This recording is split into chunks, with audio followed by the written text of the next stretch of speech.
After my last video that talked about working on my big tanks, I'll put a link to that video. This is the video. I'll put a link up here. One of you asked to show the vacuuming, and reasonable. So here's how I vacuum. There's nothing really exciting or special about it. I usually concentrate on what you would call some of the dead areas, like right here behind this plant. See this plant here? It actually blocks the flow from the real powerful power head that I have over here, the wave maker that's got 3,500 gallons per hour, is blowing water this way. So this plant and these rocks create a little bit of a dead spot back here. I might put a power head on this side, maybe a gyre or something like that at some point, but this is where it accumulates, so that's where I'll concentrate. And you can see the amount of muck that's coming up. And you know, I do it, like I said in my live stream, I do it for aesthetic purposes, give the fish some fresh water, some fresh minerals, maybe remove some of those hormones. This stuff that's in here really over time just becomes inert. It doesn't just keep creating and making more ammonia and nitrates. After a while it just becomes benign, doesn't do anything. But I do like to keep it looking sharp, and that includes removing some of this junk from the tank.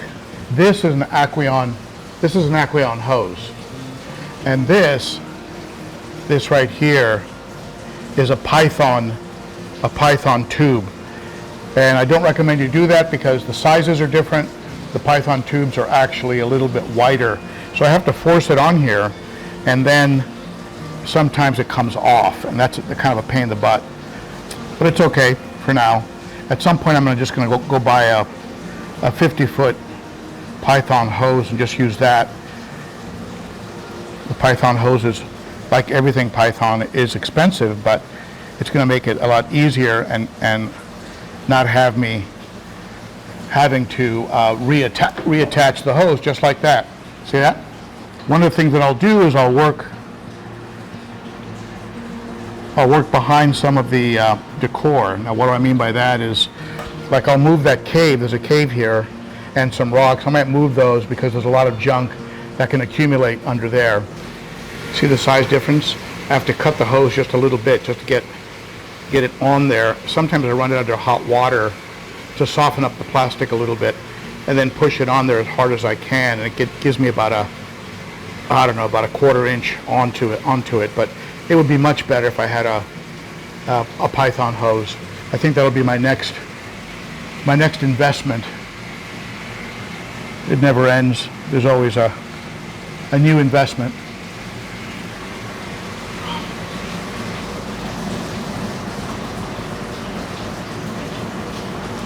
You can see I kind of go on the surface. I go down maybe about, I don't know, maybe I go down maybe a half inch, perhaps. Not a lot further than that, because I don't want to disrupt the wonderful beneficial bacteria that I have growing in this substrate.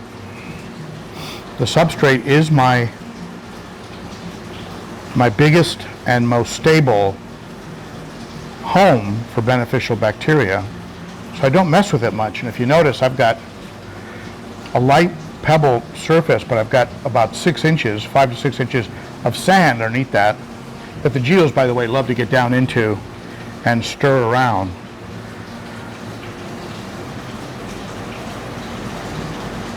Now if you need to switch from one opening to another, you just put your hand over it, just like that, and drop it back in.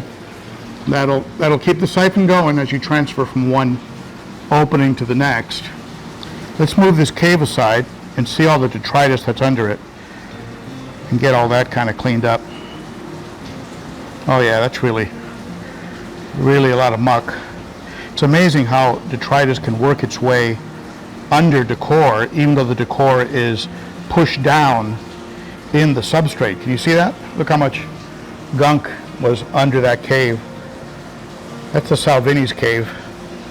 But part of it is because the water is flowing in this direction and then gets trapped under there.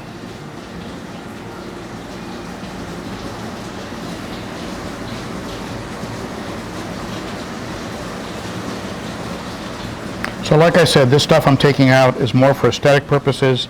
It's pretty inert, pretty much kind of dies out with regards to its ability to pollute and but the fresh water makes a big difference. Adding minerals and really just working off that principle of dilution, right? So you take any nitrate accumulation and you dilute it with fresh water, and that's really what this is all about. Let's move this cave back, or else I'm going to have an angry Salvini.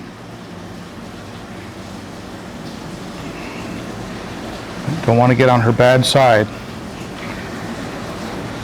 Some of you have noticed I've got a heater. I've got a pretty strong heater here in the back corner. I also have a heater inside the sump. I run 2 heaters. That way, if the pump fails and it's cold, my tank isn't going to chill out because the heater in the sump isn't moving water up to the tank. The tank will stay warm because I have a heater there. So it's just sort of a backup and a redundancy. You know me, I'm all about backups and redundancies, right? So that's pretty much the extent. I mean, I don't really go too much into this side. This side over here usually is pretty pristine because I've got so much water pressure over there. So it's really just getting this side. If I'm feeling really really industrious and inspired, I can lift this plant up, and you can be pretty sure there's going to be a lot of junk under there too. These plants are on a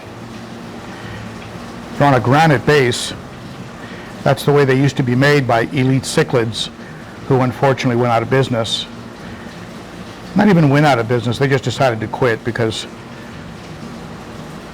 a very key component of the company, Mom, passed away, and so the husband and the son didn't really want to keep it going, because boy, did they make some great plants though. I've talked to them since then, and I really wish they'd come back, but that's really their call. Yep, a lot of junk under that plant. I'm sure there's a lot of junk under these rocks too, but I'm not going to get into that right now.